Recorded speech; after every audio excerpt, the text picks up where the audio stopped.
Hey there, my name's Jay. This is my fine assistant, Emily. Say hello. Hey.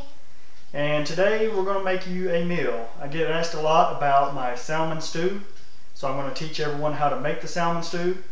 And also in the future I'll be making more videos of what I call man meals, things I can throw together, feed my family, and a lot of people always ask for my recipes on. So like I said, salmon stew. What is it? Well, it's a stew with salmon.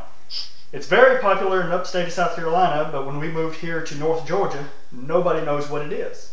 So we've made it for a few folks and they've really liked it, and so now I'm just going to share this easy recipe with you, and hopefully you can make it on your own. Okay, what you're going to need is a nice big pot to start with. Now we're going to have to put all the ingredients in, we'll bring it up to a boil. And it's important that it's a good thick pot with a good thick bottom on it. My first set of man pots, what I call them, this is the smallest one, they get bigger from there. They're real thin. So anytime you're cooking, the burner has a tendency to burn everything on the bottom. So if you use one of these, you're going to have to be right on top of it, keep it stirred, keep it moving up until you reach the boiling temperature, and then when it simmers, you can kind of let it sit. But as long as you have a real thin pot, be sure to stay on top of it and keep it stirred up. So now I'm using my wife's nice Paula Deen pot. Good thick bottom, and we won't have to stir it quite as much. Alright, so the main ingredient in salmon stew is of course salmon. And how much you put in is up to you. I feed a family of 5. I like to feed the family and then have leftovers for the next day as well. I'll take it to work or whatever. And salmon stew gets better over time, so the next 2 or 3 days of leftovers gets even better. So I'm going to start off with 5 cans of salmon. And you see I've already broken it up. Took it out of the can, broken it up, got all the little bones out of it and most of the skin off of it that I could, and just broke it into chunks. And I'm going to drop that in there first. Of course, there's no heat on this at this time.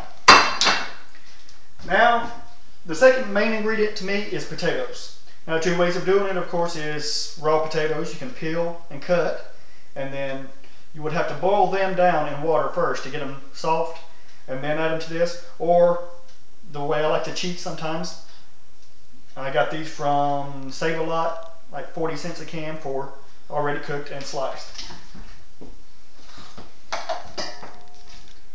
Add that in. Good thing about a stew is it can be whatever ingredients you want. So this is the way I make it, but you know, maybe you don't like carrots or maybe you don't like peas, so the mixed vegetables wouldn't be right for you.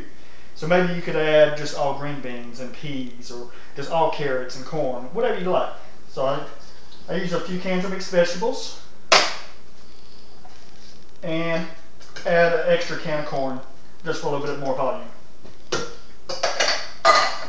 Now see here, the pot is roughly a little over a third full, not quite a half, with everything in there. Now the broth of a stew is actually milk. Now, some people are going to look and say, oh my God, milk? You're going to heat milk up? Yes. I cannot stand milk. I do not drink milk at all, except for maybe in cereal sometimes. But once you cook it, it soaks up the flavor of the salmon very well, and you don't have a milk taste to it. So we're going to fill this up to at least 2/3 full.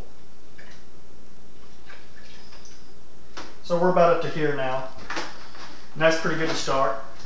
And the next thing we're going to need is butter.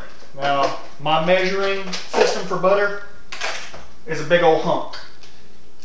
So I got a big tablespoon here.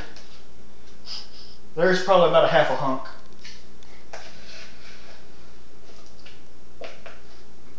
Another half a hunk, so that's probably about enough butter. Okay, there's never enough butter, but that's beside the point. Alright, now all we gotta do is take something and stir that up a little bit to get all that salmon off the bottom, get it mixed in, get it homogeneous with all the different ingredients we got in there. And what we're gonna do is put this over medium heat and bring it up to a boil slowly. So let it come up to a boil slowly. Once it gets to a boil, let it sit for about 10 minutes at a boil, then put it on low heat and let it simmer down until you're ready to eat. The longer it boils, or the longer it simmers after it boils, the better it's going to be. The better the flavors will marry together. And you see, you probably can't see it in here, but it's about that full with everything. Now how do you eat salmon stew? Well, all the time growing up, crackers, the main thing. It's a very soupy stew, and I like to crush up some crackers and make it a little thicker. Now you notice I didn't put any spices in this. The only spices you need are salt and pepper. Now, and since salt and pepper are what's going to be on your table to begin with, I usually don't put it into the stew and let everyone at the table season to taste. That way you get some people that don't like anything too salty, or some people that don't like black pepper at all. So you can season to taste at the table. Of course, add the salmon stew. Banana pepper rings, always hot in this household. We like banana peppers. And here's one quirk, and I've had several people agree with me, and nobody knows why. For some reason, Coke doesn't go with this. Even sweet tea, I love sweet tea, does not go with salmon stew. For some reason, the #1 drink to drink with this is RC Cola. Generally, we don't buy RC, unless it's on sale, but RC is the best drink to go with this. Second place is Pepsi. I usually prefer Coke over Pepsi, but just something with the taste of salmon stew, drink it with a good cold RC or Pepsi, it's very good. That with your banana peppers and crackers makes for a very good meal. Very good meal in cold weather. When it's cold outside, it's just one of those warming meals. It warms you to the core. So as I said, everything's in the pot now. You saw how easy that was. It's over medium heat. I'm going to bring it to a boil, simmer it down. I'll let it simmer for hours, 2-3 hours. Everybody will be bugging me, is it ready yet? Is it ready yet? Because it'll smell the whole house up, and it's a good smell. But the longer you let it simmer, the better it is. So look forward to making more videos for you. Up next, I think we're going to have good old chili beans, and coming up to the holidays, I'll get one of my famous macaroni and cheese recipes up for you. Thank you for watching.